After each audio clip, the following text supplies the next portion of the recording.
Nós iremos falar agora sobre o cenário econômico atual dentro dessa realidade de transformação digital sobre a qual a gente vem falando ao longo dos últimos 3 dias. E para falar sobre este tema, eu tenho a grande satisfação de convidar o jornalista Carlos Alberto Sardenberg.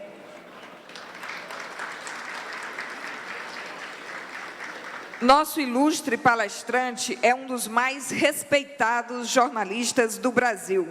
Sardenberg foi escolhido em 2019 como o mais admirado jornalista de economia do país, e não é à toa. Prêmio concedido pelos portais Jornalistas e Companhia e o portal Max Press. Ele é também um dos principais vencedores do prêmio Comunique-se. Atualmente, é âncora do programa CBN Brasil, veiculado pela CBN, comentarista econômico dos programas noticiosos da CBN e escreve coluna no jornal O Globo. Mantém o site, que vocês devem seguir, porque tem muitas informações preciosas, www.sardenberg.com.br, com informações e comentários econômicos. Na TV, foi apresentador do Jornal da Globo, Jornal das 10 da Globo News, do telejornal Gazeta Mercantil e do Roda Viva na TV Cultura. É palestrante na área de política e política econômica. Trabalhou como repórter, redator e editor nos jornais O Estado de São Paulo, Jornal do Brasil e Folha de São Paulo. Nas mesmas funções, trabalhou ainda nas revistas Veja e Isto É. De 1985 a 1987, foi coordenador de comunicação social do Ministério do Planejamento, ocasião em que participou do lançamento e divulgação do Plano Cruzado. Sardenberg foi ainda assessor da reitoria da Universidade Estadual de Campinas. É autor de vários livros e agora está conosco, nos dando o privilégio da sua fala na 3ª edição do Congresso das Cidades do Piauí. Com vocês, o jornalista Carlos Sardenberg.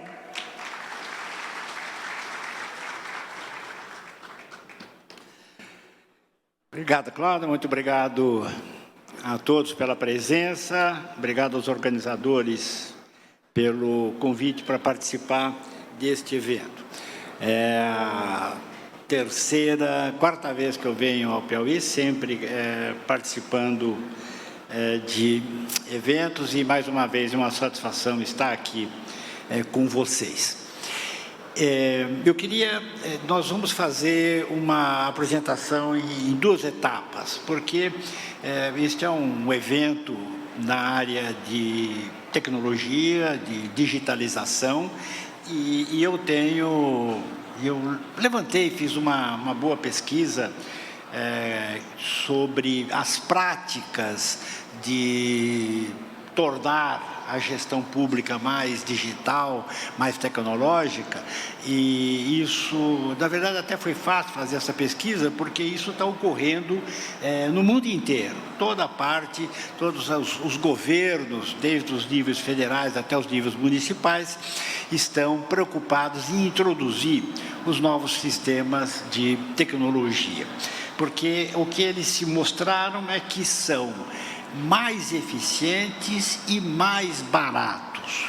Parece que, a princípio, são mais caros, mas há 2 fatores. Primeiro, os equipamentos estão se tornando mais baratos, e o ganho de eficiência que você tem na gestão, tanto privada quanto pública, com o uso das novas tecnologias, inclusive a inteligência artificial, é um ganho bastante expressivo e bastante mensurável.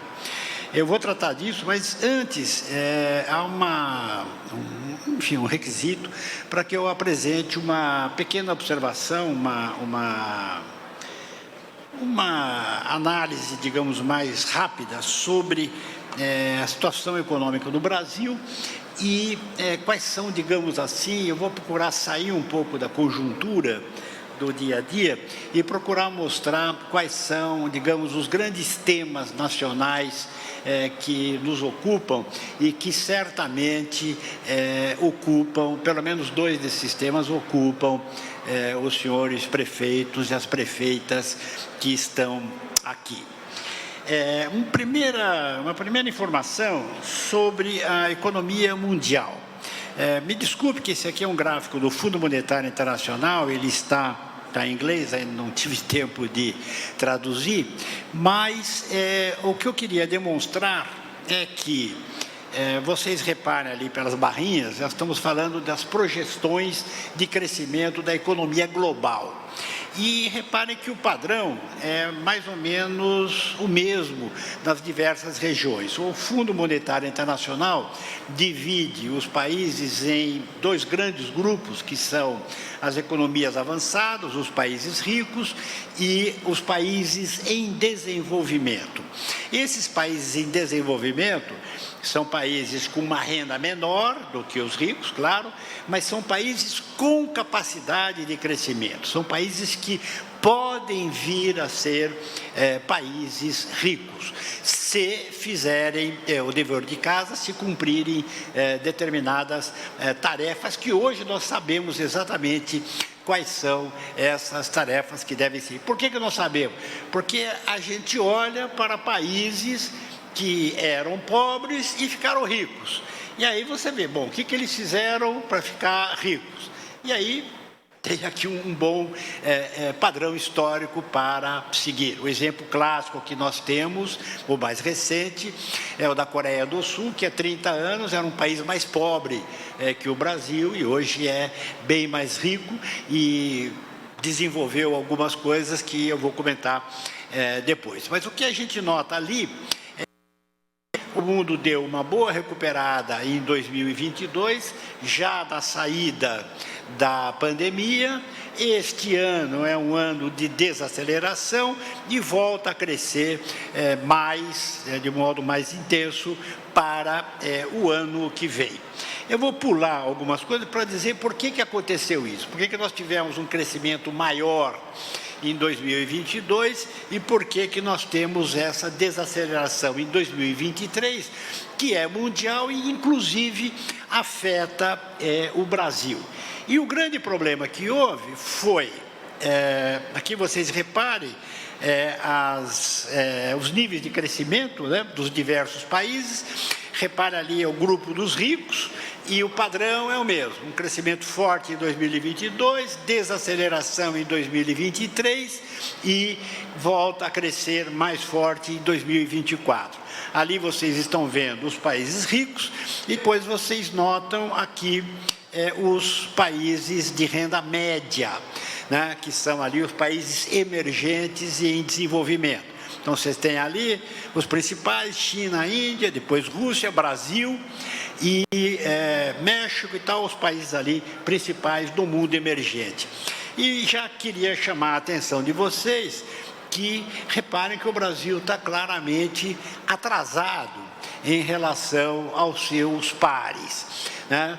Por exemplo, a gente pode perfeitamente comparar o Brasil com o México, e reparem, o México está com um nível de crescimento maior do que o nosso, sem contar os asiáticos, né? Especialmente a Índia, que é a estrela do crescimento mundial de uns anos para cá, o que é uma coisa extraordinária, porque é um país de 1 bilhão e 400 milhões de habitantes, está ultrapassando a China. E eu gosto muito de olhar para o crescimento da Índia por uma razão de ordem política. Durante muito tempo, ainda existe uma teoria de que países muito grandes, países de população muito grande, para ter um crescimento expressivo, precisam de uma ditadura. Por quê? Porque diz que a democracia é muito complicado, tem que negociar, tem eleição, tem partidos, você tem que respeitar as opiniões diferentes. Para você votar alguma coisa, tem que obter um consenso no Congresso. Então, a democracia dá trabalho. Aí você pega a China, vai lá, o Partido Comunista lá e diz assim, ó, negada, é assim, ó, tem que fazer casa. Então, vamos investir, tem que investir em estrada. E não tem discussão, entendeu? O partido dá ordem e vamos que vamos. Agora, a Índia é um país de 1 bilhão e 400 milhões, né? E é uma democracia. Quer dizer, é uma coisa espantosa, porque tem vários partidos, vários estados, é uma federação como a nossa, vários estados, os partidos se dividem no controle dos diversos estados, a dificuldade de formar maioria no parlamento, é um regime parlamentarista, e funciona, tem consenso, acerta as coisas, definem políticas, e a Índia está num crescimento muito forte, com uma característica muito importante que tem a ver com o nosso assunto de hoje. Como é que a Índia está crescendo? Polos tecnológicos. Polos tecnológicos e introdução de modernas tecnologias. Eles criaram vales do silício na Índia. Vale do Silício, vocês sabem todos, aquela região dos Estados Unidos em que estão as grandes techs, onde está a Microsoft, a Amazon, onde está a Apple e tal, enfim, as big techs estão lá nesse lugar. E o que a Índia fez? A Índia replicou o modelo e conseguiu resultados muito expressivos. Tem uma vantagem específica, que é a língua inglesa, língua nativa, a língua inglesa facilita tremendamente e que já nos dá uma lição aqui que é importante para nós aqui no Brasil. Na questão do ensino, do estudo, tem que aprender inglês. Não vai ter escapatória disso, porque a tecnologia, a maior parte da tecnologia está em inglês. Então, isso é uma das coisas importantes que a gente tem que fazer. Então, reparem, aí no panorama mundial, o Brasil está um pouco atrasado em relação aos países emergentes. E aqui eu digo, o que foi que aconteceu que levou a essa desaceleração do crescimento mundial? Vocês estão vendo aí, inflação. Inflação na União Europeia, e reparem nos Estados Unidos, como a inflação deu uma disparada. Por que aconteceu a inflação? Por causa da saída da pandemia. A pandemia parou o mundo. Aí não há o que foi igual para todo mundo. Simplesmente parou o mundo, houve uma recessão brutal e, de uma maneira coordenada, os governos e os bancos centrais do mundo todo tomaram a sábia decisão de, para dizer em português corrente, de despejar dinheiro na economia. Imprimir dinheiro e despejar dinheiro na economia. Para as empresas, para órgãos públicos e para as pessoas. Nós tivemos aqui no Brasil Bolsa Família, Auxílio Brasil, como quer que chama, mas o que é? É dinheiro entregue diretamente na mão das pessoas. Isso foi feito no mundo inteiro.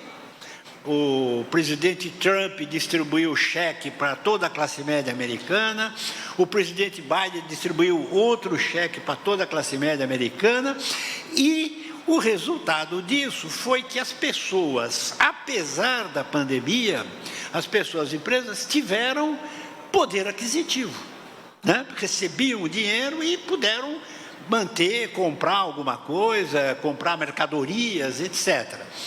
E quando acabou a pandemia, essas pessoas passaram também a adquirir serviços que dependem do presencial. Serviço foi o último setor da economia a se desenvolver. Bom, e quando a economia mundial começou a retomar, deu uma confusão danada, porque na época da pandemia, o mundo parou de repente. E quando voltou a produzir, aí vocês sabem, a economia hoje ela é globalizada. E aí o que aconteceu? Aconteceu que quando começou a produção, os navios estavam no porto errado. Onde tinha container, não tinha navio. Onde tinha container e tinha navio, não tinha produto. O produto estava em Singapura e precisava de semicondutor para carro sendo produzido no Brasil. Aí, essa desorganização das cadeias produtivas levou a uma queda da oferta, no crescimento da demanda. Resumo da ópera, deu inflação. E quando a economia voltou a andar, as pessoas que tinham poder aquisitivo ainda, começaram a gastar mais e houve uma inflação. Eu vou dar um exemplo bem pessoal. Um dos meus filhos, ele morava nos Estados Unidos. Trabalhava lá, trabalha há 14 anos por lá. E ele recebeu o cheque do Trump. E é importante porque tem um salário de classe média boa, Mas assim mesmo recebeu um cheque lá do Trump, acho que eram $5 mil e tal. Esse dinheiro do Trump virou uma academia de ginástica, academia na garagem da casa dele. Comprou instrumentos, aparelhos, bicicleta ergométrica, comprou tudo. Demanda. Foi às compras. Mas que comprava? Comprava pela internet. Bom, aí veio o Biden, outro cheque. Este cheque virou o jardim. Ele reformou o jardim, fez churrasqueira, botou lá uma casinha, mais demanda. Então, houve um aquecimento da demanda muito grande com essas transferências de renda. E o que aconteceu? Deu inflação. Deu inflação. Durante algum tempo, os bancos centrais do mundo inteiro chegaram à conclusão seguinte: olha, essa inflação que está ocorrendo, ela é episódica, ela está ocorrendo por causa dessa desorganização da cadeia produtiva. Daqui a pouco as coisas se engrenam e acaba o problema da inflação. Demos azar de novo, porque aí a Rússia invadiu a Ucrânia. A Rússia, grande produtora de petróleo e gás, a Ucrânia, grande produtora de alimentos, de trigo e de soja. Bom, o que aconteceu? Faltou petróleo, faltou gás, faltou comida, os preços subiram de novo. Aí os bancos centrais de novo falaram: não, mas espera aí, a hora que acabar o problema da guerra, a inflação vai acabar de novo. E aí o que aconteceu? A guerra não acabou. Então, aí eles falaram: bom, agora o que tem que fazer? Aí os bancos centrais do mundo inteiro começaram a fazer exatamente a mesma coisa que fez o nosso, que é elevar a taxa de juros para segurar a inflação. Como é que a taxa de juros funciona? Ela torna o crédito mais caro, tanto para investimento quanto para consumo. As pessoas investem menos, consomem menos, a inflação tende, os preços, a inflação tende a cair. E isso foi o que aconteceu no mundo inteiro. Repare aqui, esse gráfico é a inflação mundial, a inflação subindo e caindo, aí a taxa de juros subindo no mundo inteiro, né? O gráfico também, só basta olhar a linha, isso aí são vários países, vocês reparem, a inflação aqui, ó, a inflação sobe, cai. Por que ela cai? Porque as taxas de juros estão subindo, isso é o que aconteceu no mundo inteiro e está acontecendo no Brasil. A inflação está desacelerando no Brasil e logo o Banco Central terá condições de começar a reduzir a nossa taxa de juros. Bom, a situação hoje, para vocês terem, a inflação em 12 meses dos Estados Unidos está 5, chegou a 10, né? E na Europa está em 3 e pouco, mas também já teve a um nível muito elevado. Ou seja, a gente pode dizer que os bancos centrais estão ganhando a briga da inflação, está havendo uma queda da inflação no mundo todo. E esse quadro que eu mostro aqui é um resumo das projeções da economia brasileira. Esse aqui é um relatório do Banco Central que sai toda segunda-feira. Ele é editado pelo Banco Central, mas não é produzido pelo Banco Central. Como é que funciona? O Banco Central ele tem metas, né, para a inflação. E ele define as metas e define as taxas. Quer dizer, não é o Banco Central que define a meta. Quem define a meta é o Conselho Monetário Nacional, integrado pelo ministro da Fazenda, ministro do Planejamento e presidente do Banco Central. Eles definem a meta de inflação. E o Banco Central é responsável por cumprir essa meta e ele faz isso manejando a taxa de juros. A inflação sobe, a taxa de juros sobe, a inflação cai, os juros caem, é assim que funciona no mundo inteiro.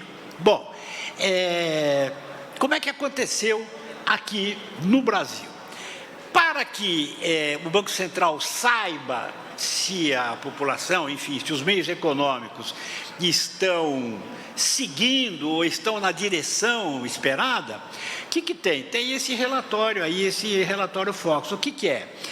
Centenas de instituições, mais de uma centena de instituições, como departamentos econômicos de bancos, de faculdades, consultorias econômicas, institutos de pesquisa. Essas pessoas, esses departamentos, eles toda semana, eles rodam os seus cenários com as principais variáveis da economia brasileira. Inflação, dólar, taxa de juros, crescimento do PIB e tal, fazendo projeções para 2, 3 anos. Essas projeções são encaminhadas ao Banco Central toda sexta-feira. O Banco Central tabula isso durante o fim de semana e na segunda-feira, às 8h30 da manhã, está lá na página do Banco Central as projeções sobre a economia brasileira, projeções feitas fora do governo. Fora do governo. Esses números que vocês estão vendo aí, projeções para 23 e 24, saíram nessa segunda-feira, saíram anteontem. Estava lá o resultado do boletim dessa última segunda-feira. E vocês notam ali, IPCA é inflação. A gente nota claramente o que a gente chama de desinflação, né? Teve muito alta em 2021, na saída da pandemia, depois 5,79, está caindo e tal. Aquela previsão para 2023, para o final de 2023, de 5,69, ela vai cair, porque os resultados recentes de inflação têm sido melhores do que o esperado, né?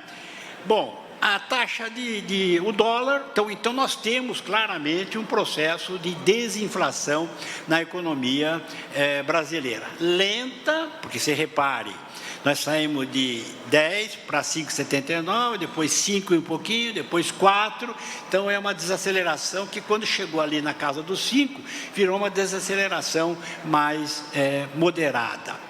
Bom, o dólar, vocês reparem, a expectativa do mercado é de um dólar mais ou menos estabilizado. E, na verdade, eu digo para vocês que esse dólar a mais de 5, no caso do Brasil, está errado. Está errado porque o Brasil tem reservas abundantes em dólar. Nós temos mais de 300 bilhões de dólares de reserva e a dívida pública em dólar é menor do que as reservas. Então, o governo brasileiro é credor em dólares. Reparem ali embaixo, as duas últimas linhas, eu falo comércio externo e IDP. IDP é investimento direto no país. Ali, o comércio externo, ele produz saldos positivos há vários anos, olha, 55, 60 bilhões de dólares de saldo, quer dizer, de resultado positivo da balança comercial. IDP é investimento direto no país, empresas que trazem dinheiro para investir aqui na casa dos 80 bilhões. Então, só contando esses dois itens, você pega ali 2023, nós temos 8 e 6, 14, 140 bilhões de dólares entrando na economia brasileira. É exatamente o contrário, por exemplo, da Argentina. A Argentina não tem reservas em dólar. A Argentina não tem reservas em dólar. Então, fica mendigando empréstimo, mendigando financiamento, porque não tem. O Brasil não tem nenhum problema com as contas externas, está tudo organizado. E ali, por isso o dólar podia ser mais barato. Por que ele não é mais barato? Por razões de ordem política, a instabilidade horrível do governo anterior, né? Enfim, um governo desprestigiado no mundo todo, gerando insegurança política e econômica. Então, isso levou a uma insegurança que se reflete no preço da moeda. E agora? Agora a tendência é uma busca de acalmar a situação com o quê? Tem que ter um programa de ajuste das contas públicas, um programa consistente e uma retomada de investimentos. É isso que nós estamos esperando desse novo governo. Se as duas coisas acontecerem, mais a reforma tributária, o dólar vai para baixo de 5. Certeza que vai para baixo de 5, se cumprirem essas condições todas. Fazer a reforma tributária, fazer um programa crível, consistente de controle das contas públicas e acelerar investimentos produtivos, investimentos eficientes. O produto interno bruto, vocês reparem, ele teve aquele crescimento muito forte em 2021, mas não vale, porque é a saída da pandemia, crescimento de 3 em 2022, e esse ano a última previsão é 1,68, mas está abaixo. O país vai acabar crescendo um pouco mais, em torno de 2%, por causa, está ali o agro. No primeiro trimestre desse ano, se esperava um crescimento muito pífio do Produto Interno Bruto brasileiro. E veio um resultado muito bom. Aí o pessoal falou, o que aconteceu? O agro cresceu no primeiro trimestre 26%. É o maior resultado desde 1995 do agronegócio brasileiro. E quando a gente olha o retrospecto, quer dizer, quem puxa a economia é o agro. E quem puxar a economia é o agro. E que é uma coisa importante de salientar, porque, primeiro, o pessoal fala, produzir alimento é uma coisa de terceiro mundo. Falso, porque produção de alimento hoje é alta tecnologia. Ninguém produz soja, joga a semente lá e tal. Tem que inventar uma semente, a Embrapa tem que inventar uma espécie adequada a um tipo de terra, tem que trabalhar aquele terreno, tem que fazer controle tecnológico do andamento da produção, colheita mecanizada, tecidos adequados, enfim, é alta tecnologia que nós temos no agronegócio brasileiro. E, além disso, o agro compra máquina, equipamento, trator, caminhão, picape, insumos, fertilizantes, químicos, etc. Então, tem toda uma indústria que está em torno do agronegócio. O agronegócio tem uma má fama, né? Porque uma parte do agronegócio é feito com desmatamento e isso é um desastre brasileiro e mundial.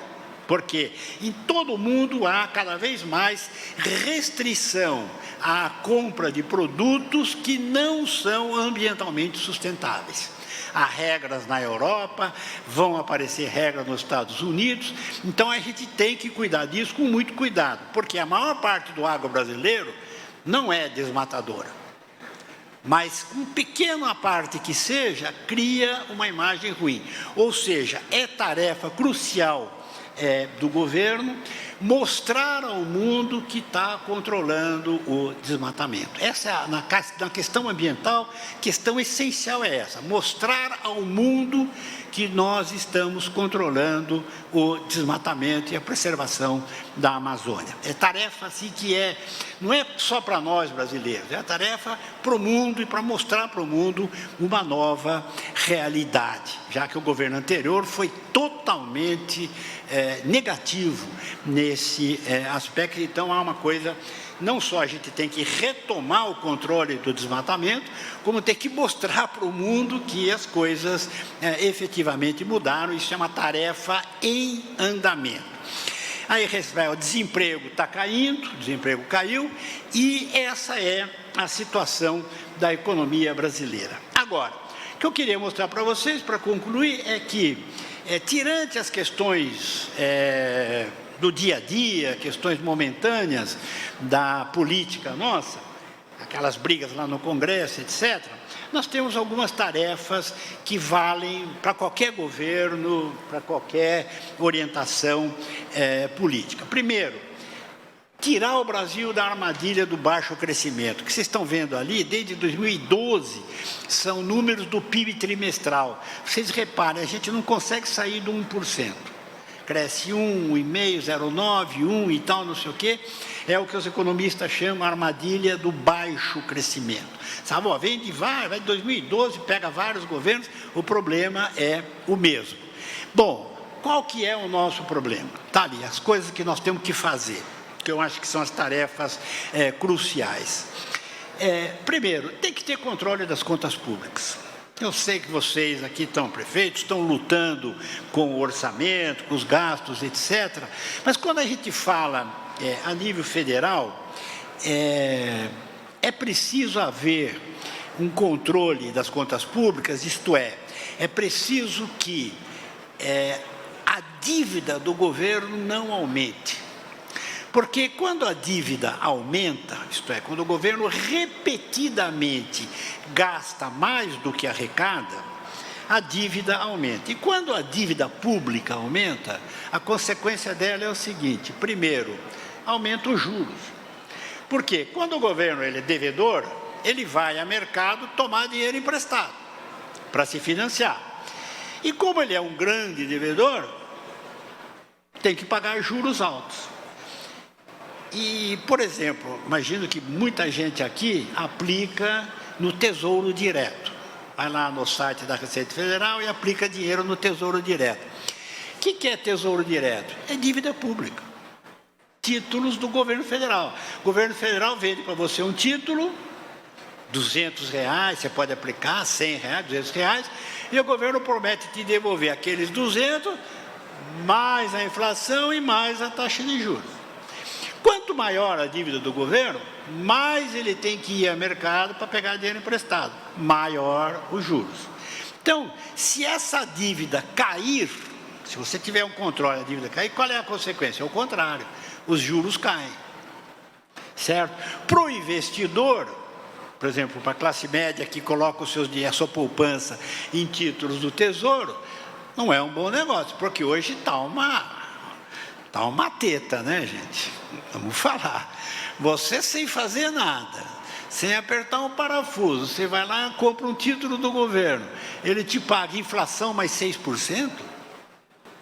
Pô, aí é moleza, né? Então isso você tem que resolver. Agora, como é que você faz isso? Tabelar juro não funciona, nós já sabemos. O que você tem que fazer? Fazer um processo de redução da dívida. Quando fizer um processo de redução da dívida pública, e como é que se reduz a dívida pública? Fazendo o que o Haddad promete fazer para o ano que vem, fazer um superávit primário. O que é? É gastar menos do que arrecada. É arrecadar 10 e gastar 9. Não é gastar menos, é porque a arrecadação está aumentando. Então você, no fundo, você acaba gastando mais, mas arrecadando mais, que é o plano do Haddad. A questão é saber se vai funcionar ou não. Ele diz o seguinte: havendo aumento de receita, eu gasto mais. Essa é a estratégia do Haddad. Então, tem que ter um ganho de receita. Se não tiver ganho de receita, tem que cortar a despesa. E é isso que nós vamos ver na prática, se funciona ou não funciona. Porque no papel, vocês sabem, papel aceita tudo. O que ele está dizendo é, eu vou gastar mais, porque eu vou ter mais receita. Então, eu ganho 2 de receita, gasto 1, tá bom, tá tranquilo.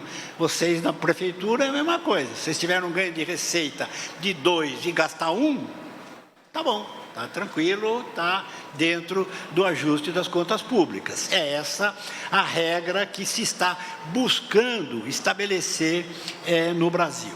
O outro ponto importante como eu digo, é uma regra que está lá no Congresso, foi votada na Câmara, tem que ser votada no Senado, e o mais importante dessa regra é a prática, né? Como a gente diz aqui no Brasil, eu estou com muitos anos de jornalismo econômico, regra fiscal de controle de conta, a gente já teve umas 20. A questão não é ter a regra, a questão é cumprir a regra. E isso é o exercício diário do governo, que nós vamos ver se funciona ou não funciona. E nós sabemos perfeitamente se funciona ou não funciona. Por quê? Porque hoje as contas públicas são muito transparentes. O governo é obrigado a divulgar mensalmente um relatório de receitas e de despesas. Então, nós sabemos se está indo ou não está indo. Bom, o outro ponto é a questão dos investimentos, sobretudo em infraestrutura, que a gente precisa. O governo tem pouco capital disponível, por isso que é preciso atrair capital privado para investimentos no Brasil. E nós temos, o segundo item, que é uma abertura da economia, estava conversando agora há pouco aqui com o pessoal da TV, é que nós temos uma grande oportunidade geopolítica hoje, que é o seguinte: está havendo uma mudança nos padrões internacionais, basicamente em relação à China.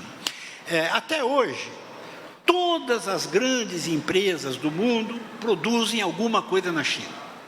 Uso de bateria, semicondutor, automóvel, iPhone.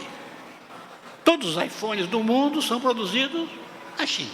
Então, são montados na China. São desenhados, como eles escrevem atrás, desenhado na Califórnia, projetado na Califórnia, montado na China. Então, a China virou, todo mundo produz lá. Só que a China, como eu estava dizendo, é uma ditadura. E o atual presidente tomou atitudes muito hostis em relação a empresas estrangeiras, ou seja, perdeu confiabilidade. E o que acontece? Outros países do mundo México, Brasil, 2 grandes da América Latina, são candidatos o quê? A receber investimentos que saiam da China. O presidente do México, López Obrador, está batalhando para quê? Para fazer uma fábrica de carros elétricos da Tesla, do famoso Elon Musk. Onde que o Elon Musk produz carro? Na China. Ele está abrindo uma segunda fábrica, e onde que o México é candidato a ter a fábrica de carros elétricos da Tesla. Né? Por quê? Porque é isso, o México é mais confiável geopoliticamente do que a China. O Brasil é mais confiável geopoliticamente do que a China. Então, o Brasil poderia atrair esses investimentos, mas para isso precisaria fazer uma política de abertura da economia para receber esses investimentos do mundo todo. Então, acho que é uma coisa que quem fizer isso vai ser vencedor.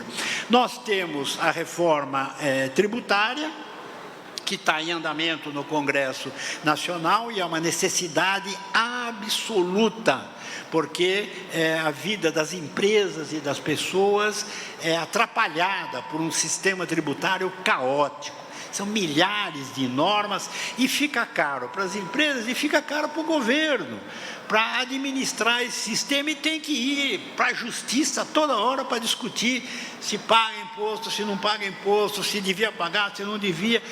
Toda hora tem uma pendência judicial. Por quê? Por causa da confusão do sistema tributário brasileiro. A outra coisa, escola pública. Não tem país que cresceu sem escola pública de qualidade. Ainda mais hoje, que todo o crescimento depende de tecnologia, tem que ter escola pública de qualidade, que é para formar a mão de obra necessária a esses novos tempos tecnológicos. E, finalmente, derrubar a inflação, que eu já falei.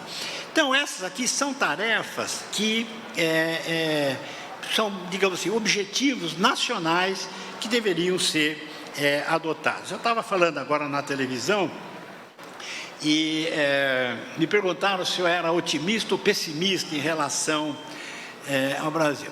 Por que essa pergunta? Porque eu tenho 54 anos de jornalismo, só de jornalismo, 54 anos de jornalismo. E aí eu fui meio que surpreendido pela pergunta, eu pensei e falei, gente, deixa eu pensar. Quando eu comecei no jornalismo, a gente estava na ditadura militar, 69. Então, censura, tortura. Então, comecei... Estamos agora na democracia, né? Liberdade de imprensa, os veículos que eu trabalhei tinham plena liberdade de imprensa de 82 para frente. Era uma ditadura, hoje é uma democracia. Tentaram fazer uma ditadura de novo, não deu certo, graças a Deus, e a sociedade reagiu bem, mas estamos numa democracia, quer dizer, provou a solidez da democracia de evitar golpes, tentativa de desinstitucionalização. Então, e quando eu comecei no jornalismo, que você era pai de família, aí ia dar mesada para os meus filhos. Não dava mesada em dinheiro, dava mesada assim. Quanto é a sua mesada? 2 cheeseburger. Porque o dinheiro mudava toda hora. A inflação mudava, o dinheiro mudava. Quantas moedas nós tivemos em 5 anos? Se vocês viram aí na minha biografia, eu participei do lançamento do Plano Cruzado. Eu trabalhava no Ministério do Planejamento. Foi um desastre, né? Deu tudo errado. Depois teve o Cruzado 2, depois Plano Bresser, Plano Verão, o da Zélia. Então, entre o Cruzado e o Plano Real, nós tivemos 6 moedas. Quer dizer, como é que pode uma economia viver com 6 moedas em 7 anos? Agora nós temos uma moeda que teve inflação aqui, desinflação e tal, mas é uma moeda que a gente usa, faz conta com real, faz orçamento em real. A gente não fazia orçamento em moeda nacional, a gente fazia orçamento em dólar. para ter uma noção do que é. Hoje você faz orçamento em real, faz compra em real, faz poupança em real, então a coisa efetivamente funciona. Então, houve coisas muito importantes que aconteceram. O agronegócio brasileiro, ele surgiu no meio dessa confusão toda. Não era nada em 69. Tinha café, cana-de-açúcar. Hoje virou um agronegócio pujante em diversos setores, com ganhos extraordinários de tecnologia. E ele cresceu no meio de troca de moeda, de crise monetária, crise econômica e tal, não sei o quê. Então, dá para fazer, não é? Então, tem gente que fez e tal. E aí, eu queria passar para a segunda parte da apresentação. O Samuel está me ouvindo? Se tiver, pode passar para a segunda apresentação, que eu queria mostrar de como é que os países, os governos estaduais e municipais estão resolvendo problemas com a era digital. Esse é o tema que eu vou concluir. Então, vamos lá. Queria começar com uma frase do governador Franco Montoro. Eu trabalhei com ele, trabalhei na campanha dele, trabalhei no governo dele. Aquela frase clássica dele: as pessoas não vivem nem na União, nem no Estado, vivem no município. E é lá que as coisas têm que se resolver. É lá que as coisas têm que se resolver. Essa é uma verdade mundial. Claro que há restrições do ambiente nacional. Existe uma dependência de Brasília, verbas, infraestrutura. Se Brasília faz uma política econômica errada, atrapalha todo mundo. Então, existe uma dependência em relação a Brasília e à capital estadual, eu digo, ao governo estadual. Mas a pergunta que eu faço, você veja ali, há restrições gerais para todo mundo, né? Que são as restrições do custo Brasil, né? Investimento caro, a inflação, problema tributário.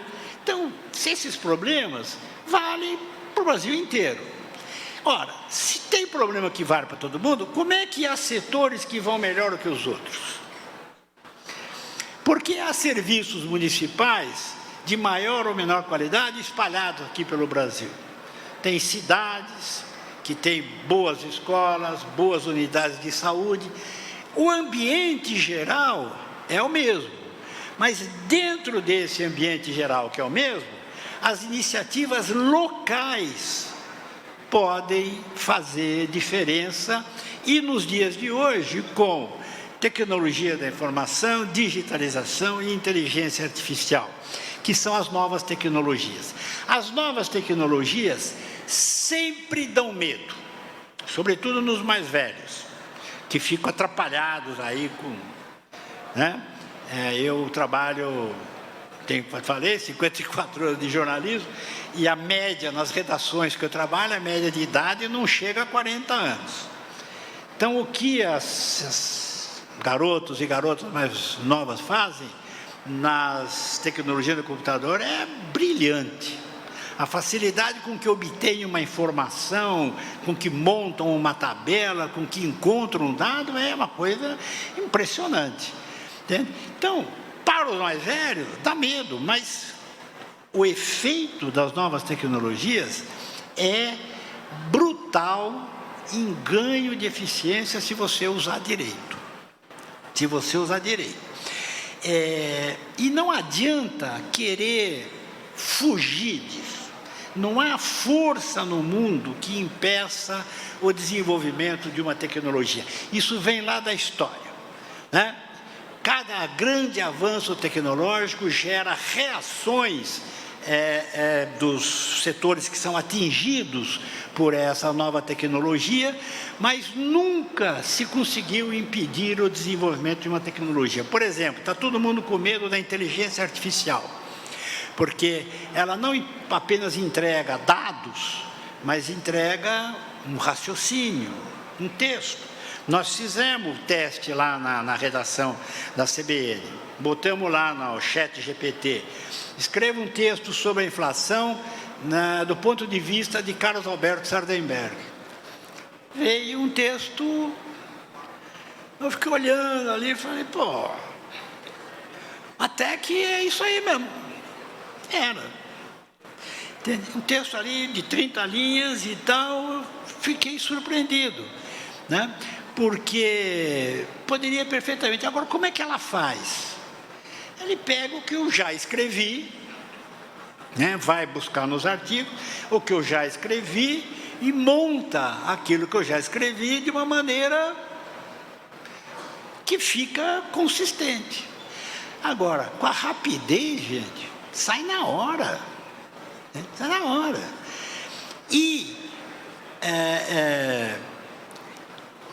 tem um risco enorme, que como ele vai pegar a informação que está lá nos diversos bancos de dados do mundo, nesses diversos bancos de dados, não tem informação errada também, não tem?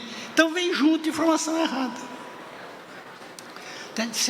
Às vezes você pede um texto, vem informação errada. Aí você fala, isso aqui está errado. O desgraçado corrige. Corrige, porque você aí vai buscar outra informação, etc. Houve um movimento recente de grandes intelectuais, grandes desenvolvedores de tecnologia, dizer o seguinte, ó, vamos dar uma parada na inteligência artificial para regulamentar e depois a gente vê o que faz. Não andou. Por que não andou? Porque teria que ser uma coisa que combina todo mundo. Não adianta os Estados Unidos falar, ó, eu vou dar uma parada. A China não para. A Índia não para. Teria que haver um acordo mundial para parar. Agora, você acredita, hein? Vem lá o governo da China e diz, não, pode contar comigo, eu vou parar a pesquisa de inteligência artificial.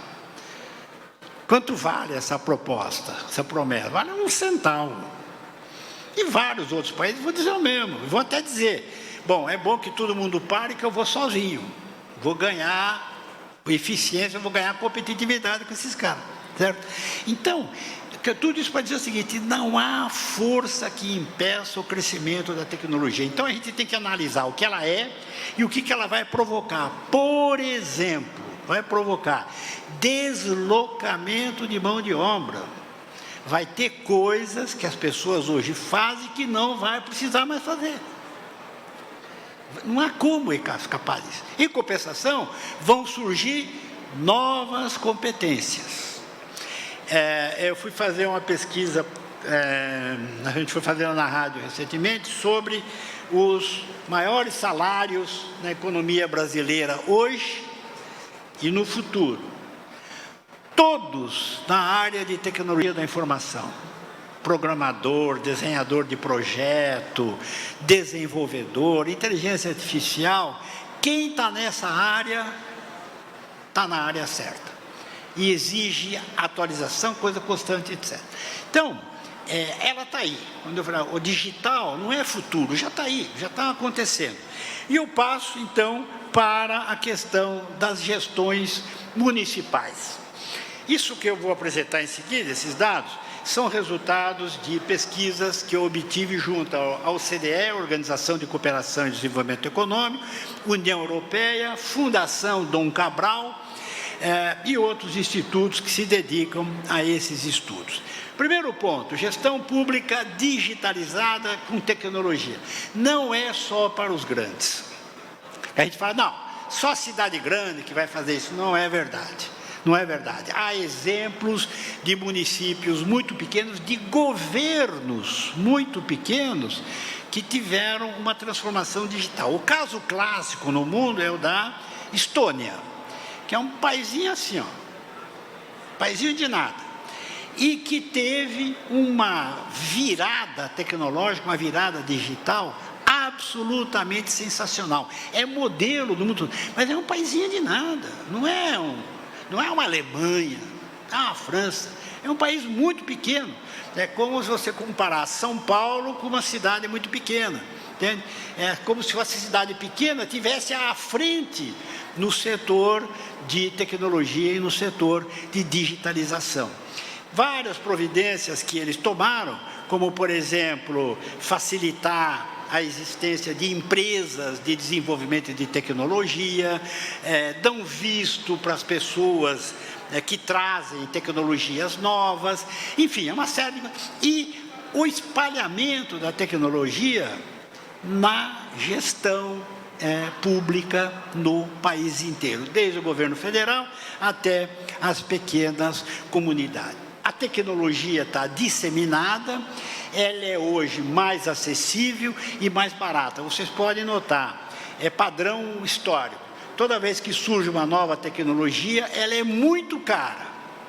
E com o tempo ela vai ficando muito barata. Exemplo, celulares. Quando apareceram, $10.000. Hoje tem preços bastante... Programas de computador, software, é assim também, os preços caem.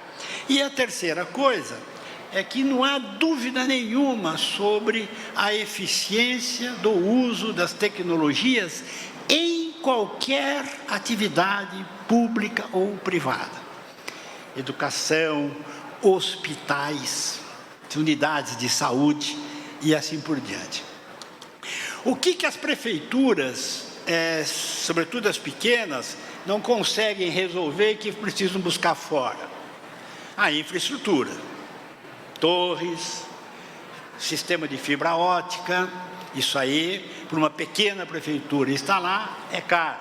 Teria então que ter ou um consórcio ou atuação do governo estadual ou do governo federal. Mas isso é coisa que o prefeito, politicamente, tem que ir, os grupos de prefeitos têm que buscar fora, que são essas infraestruturas, a coisa física, né? A torre, a fibra ótica, a banda larga, etc., tem que buscar ou no governo estadual ou no governo federal, ou em instituições internacionais que apoiam esse tipo de atividade. E o que nós temos aqui, os passos para uma transição digital? Está dando para ler? Não, né? Ficou meio apertado. Mas eu vou dizer o que é. Nós temos isso baseado no exemplo de diversos países. Aquela primeira setinha ali está escrito envolvimento pessoal do prefeito. Para digitalizar, para introduzir a tecnologia de ponta na gestão municipal, não pode ser uma coisa assim, um plano qualquer, uma estratégia qualquer. Tem que ser um plano que tenha o envolvimento pessoal do prefeito. É recomendável que tenha uma secretaria ou uma coordenadoria dedicada explicitamente à introdução dos serviços tecnológicos, para não ficar uma coisa solta, né? Tem lá o responsável número 1 é o prefeito, e embaixo do prefeito tem que ter um secretário ou um coordenador que toque o programa de introdução de tecnologia e de digitalização. 3, tem que ter um orçamento específico e determinado para isso. Uma estratégia e um orçamento muito bem definido. Quanto que eu tenho de dinheiro para gastar, como que eu vou gastar, porque tem que gastar dinheiro nisso. Onde que eu vou gastar, onde que eu vou aplicar, o que eu vou comprar, o que eu vou introduzir, etc. Então, dedicação, envolvimento pessoal do prefeito. Um secretário, um coordenador, assim, estratégia e orçamento perfeitamente definidos, né? E para que possa ser acompanhado e cobrado pelo conjunto da sociedade. Depois, servidores. Treinamento dos servidores. É preciso que toda a gestão municipal esteja envolvida nisso, desde o secretário até a enfermeira que está lá no posto de saúde fazendo o prontuário do paciente. Quer dizer, o prontuário eletrônico, num sistema eletrônico que vai direto para o secretário da Saúde, que sabe o que está acontecendo. Então, o treinamento é questão essencial. E há várias maneiras, recomendo a vocês que há várias maneiras de buscar esse treinamento, tanto de instituições privadas, como instituições mais ou menos públicas, como, por exemplo, a Fundação Dom Cabral, que é considerada um centro de estudos e pesquisas em gestão pública de padrão internacional, que tem muito estudo sobre introdução de tecnologia em gestão municipal e, muito especialmente, em treinamento das pessoas que têm que ser envolvidas. E aí é todo mundo que tem que estar envolvido na tecnologia, porque a ideia é que o sistema tecnológico seja espalhado por toda a gestão municipal. E com isso tem que treinar todo mundo. Então, um imenso programa de treinamento, buscando gente de fora, buscando instituições, para que possa desenvolver esse sistema de um modo espalhado na gestão municipal. Porque não adianta ter um nicho de tecnologia, senão aí não é eficiente. Tem que ter toda a coisa envolvida. Envolver os servidores, as recomendações são programa de capacitação e treinamento, avaliação permanente, mas não avaliação punitiva, que não dá certo. Punir quem está errado. Não. Você vai avaliando, onde tiver errado, retreina, requalifica, reavalia, porque se você fizer uma avaliação com caráter punitivo, dá errado, as pessoas ficam com medo, fogem das tarefas. Então, a avaliação tem que ser com o objetivo de aperfeiçoar o trabalho das pessoas. Tem que ter essa recomendação, manual de boas práticas, avaliar a percepção dos servidores, quer dizer, o que os servidores estão achando daquilo, de participar, e a recomendação é de que haja prêmios para as pessoas, para os setores mais avançados. Prêmio não precisa ser em dinheiro, pode ser uma viagem de treinamento, pode ser basicamente isso, uma viagem de treinamento, por exemplo, num centro de alta tecnologia, por exemplo. Mas é recomendável que haja prêmios, que veja só, em vez de punição, você retreina e dá prêmio para quem vai bem. Quais são os objetivos?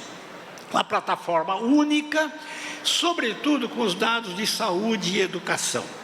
Isso é extremamente importante. Eu vi um exemplo de um estudo lá da Estônia, que a pergunta é assim, você está lá com um problema de saúde e a discussão eu preciso construir um outro hospital, preciso gastar dinheiro num outro hospital nesta região. Aí, se você avalia o nível de atendimento nas diversas unidades de saúde, você pode saber exatamente onde está sobrando, onde está faltando. Então, você pode obter o mesmo resultado de atendimento sem construir nada, sem gastar dinheiro no novo hospital, apenas melhorando a atividade desta ou daquela unidade. A mesma coisa vale para a escola. Você tem que ter uma avaliação permanente da escola, saber qual a escola que está indo bem, qual a escola que está indo mal. Quer dizer, qual a escola que os alunos estão aprendendo e a escola que os alunos não estão aprendendo. Como é que eu sei isso? Como é que o secretário da Educação sabe disso? Porque ele tem lá no sistema a escola, as notas médias, online. Ele sabe qual é a escola que está indo bem. A mesma coisa, ele sabe as unidades de saúde que estão indo bem. Qual o remédio que está faltando? O secretário da Saúde é capaz de saber isso na hora. Está vendo ali, está sendo registrado, as unidades de saúde registram, faltou dipirona. O secretário da Saúde sabe em um segundo depois. Entende? E aí facilita, torna mais eficiente a compra. Eu entrevistei gestores de hospitais que relataram um problema muito comum. Sobra um remédio e falta outro. Tem 500 unidades de um remédio e falta outro. Por quê? Porque não tem o controle do estoque. E o controle do estoque, se for digitalizado, É moleza, moleza. Você sabe exatamente que está saindo 2.000 comprimidos de dipirona por dia. Portanto, tem que ter 2.000 comprimidos por dia. Como é que eu sei disso? Porque está lá registrado nos prontuários das unidades de saúde, nos prontuários digitalizados. Esse é um fator que gera economia e que gera eficiência. E do caso, por exemplo, de saúde, o resultado é extraordinário. Os médicos atendendo, dando consulta, atendendo, prontuário eletrônico e tal. Isso funciona para grandes hospitais e para pequenas unidades de saúde. Você imagina o seguinte, um médico que tem que receber o paciente, escrever, anotar tudo no papel, e compara isso com o médico que recebe, anota no computador, os dados entram direto no prontuário, já geram a receita, onde que o sujeito vai buscar o remédio. A eficiência é infinitamente melhor se você tiver esse sistema. Entende? Então, vale a pena gastar dinheiro nisso, porque o médico vai poder fazer muito mais com menos. Qual que é o ganho da tecnologia? É exatamente esse. Você produz muito mais com as mesmas pessoas, desde que bem treinadas. Para a educação e saúde, que são duas coisas cruciais, os ganhos de tecnologia estão comprovados no mundo todo. Bom, hoje em dia nós temos assim, coisas que chegam ao limite de você fazer cirurgia à distância. Né? Isso poucos setores aqui no Brasil fazem isso, mas você faz cirurgia à distância com o robô. Um médico está em São Paulo e opera um robô que está lá aqui em Teresina. Eu confesso que se eu fosse paciente, eu não ficaria muito satisfeito. Você não vê o médico, você só vê o robô, né? Aqueles bracinhos mexendo ali na tua frente, mas é assim que funciona em vários lugares. Você não precisa o médico sair lá de um lugar, atravessar o país para ir fazer uma cirurgia que só ele sabe fazer. Entende? Bom, então, esse é um exemplo extremo. Agora, no posto de saúde, se você tiver o sistema digitalizado, o ganho de eficiência é enorme. Você não precisa construir mais unidades de saúde, porque uma digitalizada, com tecnologia, ela faz um serviço muito mais intenso, mais rápido e mais eficiente. Então, essas são as vantagens da tecnologia. Obviamente, as pessoas, os munícipes têm que estar envolvidos nisso, e para que eles estejam envolvidos, é preciso que, recomendações internacionais, que a prefeitura tenha uma plataforma com dados de saúde, educação, sociais, etc., que seja acessível aos moradores. É recomendação que existam e-mails e WhatsApp de endereço da prefeitura, que o cidadão possa se manifestar, perguntar, sugerir, se manifestar, etc., e um permanente sistema de coleta de informações e da percepção dos munícipes. Isso é muito fácil de fazer se você tiver uma plataforma. É só você botar lá um ícone dizendo, entra aqui e diga o que você está achando. Então a pessoa vai dizer, essa escola está boa, essa escola não está, essa unidade de saúde está boa, não está, e o prefeito vai saber disso na mesma hora. Então é um instrumento para poder melhorar a gestão, e é um instrumento, obviamente, com efeito político muito grande, porque o prefeito sabe exatamente onde é que está o problema, se aparecem nessas plataformas. É isso, a ideia é apoiar e digitalizar com o setor privado, e um sistema de confiança, ética, transparência e, sobretudo, segurança, porque nós vamos estar com dados de todos os munícipes. Então, acho que são os exemplos que a gente tem. Os dados, isso aí tudo é recolhido de estudos internacionais. A eficiência comprovada, com os vários exemplos que eu citei aqui, esse é um investimento que vale a pena, e, sobretudo, para desenvolver esse setor crucial da economia do Brasil, que é a economia da sociedade, que é a escola pública de qualidade. Todos os países, municípios, cidades e tal, que introduziram esses sistemas, registram ganhos de eficiência e ganhos de qualidade no atendimento. Vou só contar um caso que eu acabei conhecendo exatamente essa semana. Um posto de saúde, uma unidade de saúde da cidade de São Paulo, ali perto do Morumbi, um lugar, não é longe, é um lugar bem urbano, bem central. Uma unidade de saúde não conseguia contratar médicos. Faltava todo tipo de médico, não conseguia contratar, aumentou, ofereceu o salário. Aí foram fazer lá uma pesquisa mais de perto. Por que não conseguia médico? Porque é tudo no papel. Não tinha nada eletrônico.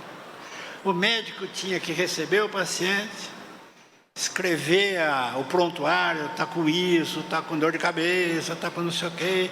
O prontuário eram fichas de papel amontoado, dava a receita no papel, dava um papel para o sujeito ir buscar o remédio no outro lugar.